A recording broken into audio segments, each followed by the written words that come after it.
Cerita dimulai di sebuah pegunungan bersalju dengan udara yang sangat dingin, tepatnya di dalam gua. Di sana terlihat seseorang yang tidak dalam keadaan baik dengan dirinya yang tidak bisa melarikan diri lagi, dan orang-orang di depannya meminta agar dia memberitahu letak relik kuno yang disembunyikannya. Namun sosok ini malah tertawa walau dalam kondisi yang menyedihkan, bahkan dia tak berniat untuk membocorkan letak relik tersebut. Salah satu dari orang yang membuatnya tak berdaya merasa harus menghabisi si arogan itu, namun rekannya menghentikannya disebabkan mereka masih membutuhkan informasi darinya.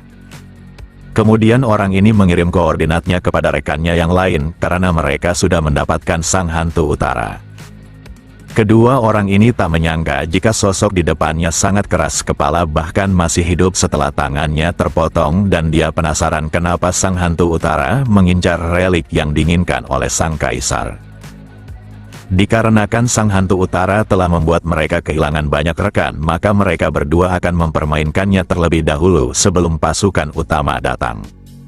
Meski begitu sang hantu utara tak bergeming, bahkan dia tak menunjukkan rasa takut sedikit pun pada musuhnya. Kedua orang ini memintanya segera bersiap karena mereka takkan berhenti walau dia menginginkan kematiannya.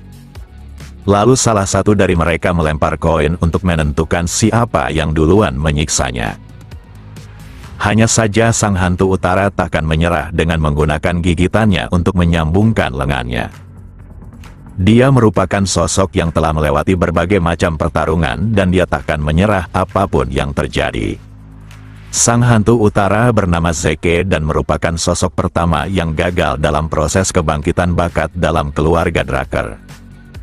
Kegagalannya itu disebabkan Zeke yang terlahir dalam keluarga Dragon Slayer namun tidak bisa menggunakan aura. Karena itulah dirinya diperlakukan seperti sampah oleh keluarganya sendiri, dan Zeke telah melakukan apapun yang dirinya bisa untuk menjadi lebih kuat. Orang-orang yang meremehkannya mengatakan jika Zeke takkan bisa menjadi kuat tanpa bakat, tapi dia tetap berjuang untuk membuktikan jika kebangkitan bakat bukanlah segalanya. Kemudian lemparan koin itu usai dan pria ini akan mengambil bagian menyiksa Zeke terlebih dahulu. Hanya saja Zeke telah menghilang dari tempatnya dan dia melewati mereka setelah memenggal salah satu dari kepala mereka. Untuk kesekian kalinya Zeke menumbangkan sosok yang berani meremehkannya, dan dia sudah terbiasa melakukan hal ini. Di dalam dunia tempatnya tinggal serta lingkungan keluarga yang keras, maka Zeke menyadari satu hal, di mana kekuatan adalah segalanya, dan untuk bertahan hidup maka dia harus menjadi yang terkuat. Meski telah mengalahkan kedua kesatria itu, tapi pertarungan ini belum usai. Lalu dia kembali memungut salah satu lengannya dan tangan yang tersambung kembali mengejutkan semua musuhnya yang baru saja tiba. Meski begitu mereka tak gentar akan kemampuan anehnya dan yakin tak ada seorang pun yang bisa bertahan jika kepalanya terpenggal. Pertarungan ini tak terhindarkan lagi dan tak ada tempat untuk melarikan diri sehingga mereka semua hanya saling menghancurkan. Beberapa saat setelahnya pertempuran itu pun usai dengan para penyerang yang tergeletak dengan tubuh yang mengenaskan. Walau Zeke berhasil menang, tapi tetap saja tubuhnya sudah terluka parah. Dia cukup yakin tubuhnya takkan bisa bertahan lama, dan dia sangat mengesalkan dirinya gagal membalaskan dendamnya. Akan tetapi setidaknya dia berhasil mencuri relik kuno yang diinginkan oleh sang kaisar, dan hal ini merupakan pukulan telak baginya. Lalu Zeke menghembuskan napasnya yang sudah sekarat dengan posisi bertekuk lutut diiringi cairan merah tubuhnya yang masih menetes. Tetesan itu mengenai relik kuno hingga membuatnya mengeluarkan cahaya. Alasan relik kuno meresponnya karena tekad kuat milik Zeke telah membangunkannya. Lalu sebuah cahaya berbentuk wanita menanyakan apakah Zeke bersedia memulainya kembali, dan Zeke hanya menganggap jika dia mendengar omong kosong di menjelang kematiannya. Dikarenakan suara itu terus terdengar, maka Zeke memintanya diam dan menyerahkan semuanya pada pemilik suara misterius itu. Kemudian hitungan mundur pun terdengar menunjukkan jika semuanya akan dimulai kembali.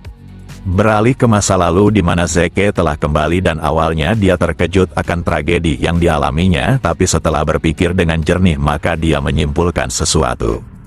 di mana dirinya benar-benar kembali ke masa lalu padahal dia masih bisa mengingat dan merasakan sensasi tajam dari pedang yang menusuk perutnya seakan terjadi beberapa menit yang lalu. Tempat dia membuka matanya tidaklah asing, di mana tempat tersebut dinamakan institusi latihan keluarga Drakkar. Keluarga Zeke dijuluki keluarga Dragon Slayer bukanlah tanpa sebab di mana merupakan salah satu dari keluarga terkuat. Tak hanya itu, leluhur keluarga Drakkar adalah pahlawan yang telah menyelamatkan benua dengan menghabisi para naga dalam perang 1000 tahun silam. Lalu keturunannya menamakan diri mereka keluarga Drakkar dan mereka semua memiliki berkah dari energi aura. Sudah menjadi hal yang biasa bagi keluarga Drakkar untuk membangkitkan aura level atas mereka dan menjadi kesatria. Namun kenyataan itu tidak berlaku bagi Zeke hingga dirinya di masa lalu dianggap sampah serta aib dalam keluarga Drakkar yang hanya menilai segala sesuatu dari kekuatan aura. Di saat yang sama Zeke dikejutkan akan suara dari sistem, di mana sistem memberitahunya jika dia telah berhasil mendapatkan berkah dari naga kuno. Jendela sistem yang muncul di hadapannya sangat mengejutkan Zeke dan dia mulai mencoba untuk menyentuhnya. Namun sekeras apapun dia ingin memegang langsung jendela statusnya, tapi gagal. Tak sampai di situ saja, Zeke juga berhasil mengaktifkan kemampuan yang bertipe penyembuh dan hal ini lebih cepat dari kehidupannya yang sebelumnya. Di masa lalu dia juga diajari seseorang cara menggunakan kekuatannya setelah dia memiliki bakat meskipun terlambat. Orang itu melatihnya dengan sangat keras untuk memperkuat bakat penyembuhannya. Bagi Zeke semua kejadian ini sungguh tak masuk akal, tapi dia tak punya pilihan selain mempercayainya. Lalu dia mencoba mengeluarkan energinya dan benar-benar telah berhasil. Di masa lalu Zeke membangkitkan kemampuannya pada usia 20 tahun dan berkat kerja kerasnya dia tetaplah menjadi seseorang yang dianggap berbahaya dengan julukan Sang Hantu dari Utara. Dengan ini maka Zeke memiliki peluang serta awal yang baik untuk memulai semuanya kembali. Meskipun tubuh terlatihnya yang sudah terasa secara ekstrim sudah tidak ada, tapi skill serta kemampuan lamanya masih ada dalam dirinya. Jika dibandingkan dengan kehidupan sebelumnya maka kali ini dirinya berpotensi menjadi tak terkalahkan. Sebagai langkah awal maka Zeke memutuskan untuk mempelajari hal yang bisa dilakukan oleh sistem aneh di depannya. Di saat yang sama seseorang mengetuk pintunya dan akan segera masuk. Zeke sangat menyayangkan padahal dia belum membaca semua informasi yang terdapat pada sistemnya. Sosok itu adalah pelayan pribadinya dan dia menanyakan apa yang sedang dilakukan oleh tuan mudanya. Alasan Zeke terkejut disebabkan jendela statusnya masih muncul, tapi dia kini lega karena pelayan itu tidak bisa melihatnya. Di masa lalu Zeke sangat takut pada Hakar yang merupakan pelayannya. Tapi dia tak menyangka trauma masa kecilnya sudah terukir dalam tubuh ini, hingga dia gemetar. Lalu sebuah skill aktif dan hal itu menghilangkan rasa gugup maupun rasa takutnya terhadap trauma di tubuh kecilnya. Skill itu akan membuatnya memiliki mental yang baik dalam situasi apapun dan Zeke merasa sangat beruntung memiliki skill yang terdengar aneh tapi sangatlah berguna. Dikarenakan tuan mudanya tampak tidak memperhatikannya, maka Hakar menambah nada suaranya dan menegaskan jika hari ini adalah hari yang sangat penting. Seketika Zeke mengingatnya di mana ujian evaluasi akan segera dilaksanakan dan di masa lalu dirinya selalu berakhir dengan dihajar serta dipermalukan. Semua anak-anak dari keluarga Drakkar akan melalui sistem pelatihan yang ekstrim saat mereka berusia 7 tahun dan latihan ketat itu berlangsung selama 5 tahun. Para instruktur akan mengevaluasi murid baru di setiap tahunnya melalui kompetisi seni berpedang dan juga pertarungan tanpa aturan untuk saling menghancurkan sekaligus mengukur kemampuan tiap anak. Lawan akan dipilih oleh instruktur, tapi ada kalanya para murid akan memilih lawan mereka sendiri dengan persetujuan kedua belah pihak. Dikarenakan tidak adanya aturan maka Zeke hampir tidak bisa bertahan hidup di setiap tahunnya. Para murid tidak punya pilihan selain saling menghancurkan karena ujian akan menentukan level mereka di dalam akademi. Di tahun ini pertarungan akan berlangsung tanpa penggunaan senjata dan tahun ini juga akan menjadi bagian terakhir dari evaluasi. Pria ini adalah Panmar yang merupakan kepala instruktur dan dia takkan menunda ujian ini lebih lama lagi. Di antara semua anak-anak dari keluarga Drakkar, terdapat mereka yang bersemayam dan terdapat mereka yang khawatir disebabkan bakatnya dan ada kalanya terdapat anak yang sangat menikmati pertarungan disebabkan mencintai menghajar lawannya. Seperti kehidupan sebelumnya, kali ini Zeke mendapatkan berbagai macam penghinaan karena selalu saja dihajar tapi masih bertahan dan mereka tak menyangka Zeke merupakan garis keturunan langsung padahal terlalu lemah. Pertandingan pertama dibuka dengan dua orang yang naik ke arena pelatihan. Saat instruktur memberikan mereka isyarat untuk mulai maka para anak takkan sungkan saling menghancurkan.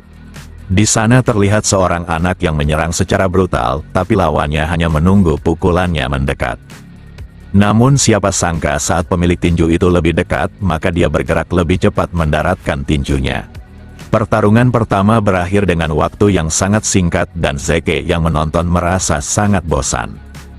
Lalu dia menghela napas disebabkan mengingat betapa menyedihkan nasibnya dahulu yang ketakutan saat ujian sedang berlangsung tapi sekarang semua anak tak ada apa-apanya di matanya. Dia bahkan kesulitan untuk menyembunyikan betapa bosan dirinya. Di sela itu seorang anak memperhatikannya dan tak sabar memberi Zeke pelajaran yang takkan dilupakannya, bahkan kali ini dia berniat membuatnya cacat. Setelah beberapa pertarungan terlewat, kali ini giliran Zeke dan yang akan menjadi lawannya adalah anak bernama Leon. Saat berada dalam arena, Zeke terlihat mengucek matanya karena hampir saja tertidur saking bosannya. Kemudian Leon tertawa karena lawannya adalah Zeke dan seperti tahun lalu maka dia akan membuat kondisinya lebih parah lagi. Ucapan itu membuat Zeke kehilangan rasa ngantuknya karena mengingat perlakuan Leon di masa lalu, di mana dia terus menghajarnya di tiap tahun sambil memintanya untuk memohon ampun layaknya seorang sampah yang tak berguna. Zeke yakin jika Leon sudah merencanakan semuanya sejak awal di mana dia telah membayar instruktur agar menjadikan mereka pasangan duel. Zeke tak hentinya menatap Leon yang terus meremehkannya dan mempertanyakan kenapa bocah nakal sepertinya adalah sepupunya. Pada kehidupan Zeke sebelumnya terdapat 4 saudara dari keturunan langsung yang tidak pernah memiliki kesempatan untuk saling bertemu hingga mereka memiliki anak langsung dan anak haram yang banyak. Lalu Zeke yang merupakan anak terlemah menjadi incaran pembulian oleh semua anak-anak keluarga Drakkar. Namun kali ini Zeke akan mengubah nasibnya bahkan menunjukkan kepada semua orang dalam keluarga Drakkar jika dirinya adalah penguasa yang sesungguhnya. Di sela itu Leon mengira jika kepala Zeke pastinya sudah tidak benar akibat dihajar di tahun lalu karena dia masih berani berada di tempat pelatihan ini. Setiap terdapat sebuah kalimat yang bisa menyinggung maupun mengganggu mental Zeke, maka sistem akan mengaktifkan skill yang bertujuan untuk menenangkan pikirannya seperti saat ini. Lalu Zeke memberikan ancaman akan dirinya yang akan memberinya pelajaran jika Leon tidak bisa menjaga mulutnya. Ucapan itu membuat Leon menyentuh kepalanya sambil mengingatkan jika Zeke hanyalah seorang pecundang yang tak berguna dan dia takkan bisa melakukan apapun. Lalu tiba-tiba saja skill Zeke aktif dengan sendirinya hingga melancarkan sebuah serangan. Pukulan itu mengenai wajah Leon hingga membuatnya terhempas mundur. Walau Leon masih bisa bangkit kembali setelah terjatuh, tapi wajahnya terasa sangat sakit. Kini Zeke paham jika kekuatannya saat ini belum bisa dirinya kendalikan padahal dia hanya berniat untuk menepis tangan Leon yang berani menyentuh kepalanya. Serangan tiba-tiba itu membuat instruktur mempertanyakan tindakannya. Akan tetapi Zeke dengan penuh percaya diri mengatakan jika di dalam pertempuran takkan ada tanda bersiap maupun memulai pertarungan. Karena saat kedua musuh saling berhadapan maka mereka akan saling mencabik satu sama lain dan siapa yang menyerang lebih dulu akan berpotensi lebih diuntungkan. Ucapan yang terdengar menakutkan dan ganas itu membuat instruktur sangat terkejut. Dia tak menyangka akan merasakan hawa haus darah yang begitu ekstrim dari seorang bocah. Di sela itu Leon mulai bangkit sambil meminta instruktur agar tidak menghentikan pertandingannya karena dia akan membalas perlakuan ini. Kali ini Leon pasti akan membuatnya cacat dan Zeke malah tersenyum kegirangan mendengar semangat Leon ditambah wajah menyedihkannya. Tanpa pikir panjang lagi Leon segera bergerak maju dengan kecepatan penuhnya. Dia cukup terkejut karena pukulan Zeke cukup sakit, tapi sekarang gilirannya lah untuk menghancurkan wajahnya hingga semua giginya rontok. Meski begitu, Leon tidak memungkiri jika Zeke memiliki peningkatan tak seperti tahun sebelumnya dan kali ini dia harus mewaspadainya. Hal yang hanya perlu diawasinya adalah tinju milik Zeke dan dia akan menghindar lalu mengincar kakinya untuk menjatuhkannya. Dengan ini maka lawannya takkan bisa melarikan diri dan saat Zeke terjatuh maka Leon akan menghujaninya dengan tinju miliknya. Dia yakin duel ini akan menjadi kemenangan yang begitu mudah untuknya. Hanya saja Leon malah kehilangan tubuh Zeke, padahal dia jelas-jelas sudah menangkapnya. Di sela itu instruktur menyadari sesuatu dan dia sangat terkejut akan insting tempur ini seharusnya tidak dimiliki oleh bocah 12 tahun. Di mana saat Leon mencoba menjatuhkannya maka Zeke dengan sengaja membiarkannya agar Leon menurunkan kewaspadaannya hingga dia mampu menyerang tepat di dagunya dengan telak. Instruktur yang melihat perubahan ini sulit percaya jika bocah lemah yang dianggap paling tak berbakat malah semenakutkan ini. Sementara itu Leon mulai merasakan dampak dari guncangan pada otaknya dan dia harus segera mundur menjaga jaraknya. Namun saat ingin melakukannya maka Zeke melayangkan tendangan miliknya ke arah paha targetnya. Leon tak mengerti bagaimana bisa Zeke yang lemah memiliki tendangan sekuat ini padahal tubuhnya kecil. Meski begitu Leon menolak untuk terjatuh dengan memaksakan kondisi kakinya. Setelah itu dirinya datang melancarkan tinjunya, tapi Zeke malah tersenyum. Semua itu disebabkan Zeke memiliki indera yang sangat tajam yang didapatnya dari pengalaman pertempurannya di masa lalu. Dikarenakan tak tertarik lagi pada lawan lemah, maka Zeke akan mengakhiri pertarungan ini. Yang benar saja Zeke menjatuhkan lawannya dengan sebuah lemparan yang kuat ke arena, hingga merusaknya. Kabut yang ditimbulkan hantaman itu mengganggu penglihatan semua orang dan Zeke memanfaatkan kesempatan itu untuk menyerang secara membabi buta. Tak hanya itu serangannya bahkan mampu meretakkan tulang lawannya. Zeke sudah seperti iblis kecil yang tanpa ampun dengan ingin terus menyiksa lawannya dan Leon memohon agar diampuni. Namun Zeke enggan berhenti dengan dirinya yang terus memukuli Leon. Dikarenakan pertarungan tanpa aturan, maka instruktur tidak langsung menghentikannya dan Zeke malah terlihat menikmatinya. Para anak lain yang selama ini membuli maupun meremehkannya mulai terlihat ketakutan. Bagaimana tidak, Zeke seakan ingin menunjukkan jika dirinya adalah monster di antara mereka semua. Meski kebanyakan anak-anak Drakkar mulai memperhitungkan dan takut pada Zeke, tapi terdapat anak-anak yang ingin bertarung dengannya. Zeke yang melihat tatapan menjijikan mereka memintanya segera turun jika ingin merasakan hal yang sama seperti Leon.